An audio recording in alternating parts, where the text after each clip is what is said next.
இந்த விளக்கு பூஜை பண்ண முடியாது. ஒரு ஆலயத்துல இந்த ஆலயத்துல நம்ம இந்த விளக்கு பூஜை பண்ணணும்னா அந்த சுவாமியோட உத்தரவு இருந்தாதான் நம்ம பண்ண முடியும்.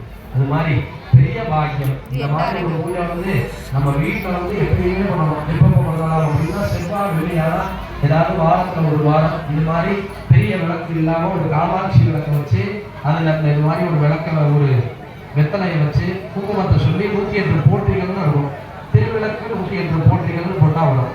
அதை வச்சு 108 அந்த தமிழ் மந்திரத்தை சொல்லி குங்குமத்தை போட்டுக்கிட்டே ஏதாவது ஒரு நிவேத்தியம் வாழைப்பழம் வெத்தலை பாக்கு இல்லைன்னா அம்மாளுக்கு பாயசம் தான் ரொம்ப பிடிக்கும். பாயசம் இல்லைன்னா ஏதாவது கல்கண்டு பேருக்கலாம் எது நம்மளால முடியல ஒரு டப்பாவில் போட்டு வச்சு ஒரு இதை வச்சு சாமிக்கு இது மாதிரி அதை ஒரு நிவேத்தியம் பண்ணி வீட்டில் அந்த அம்பாளுக்கு அவங்க நமஸ்காரம் பண்ணிட்டோம்னா பெரிய பாக்கியம். அது மாதிரி ஏன்னா நம்ம வீட்டில் நிறைய சாமி போட்டு வச்சிருக்கோம். ஆனால் நம்ம என்ன பண்ணுவோம், காலையில எழுந்திருக்கோம்னா குளிச்சுட்டு விளக்கு ஏற்றுவோம். விளக்கு ஏற்றிட்டு 2 ஊதுபத்தி ஏற்றி வைப்போம். அவ்வளோ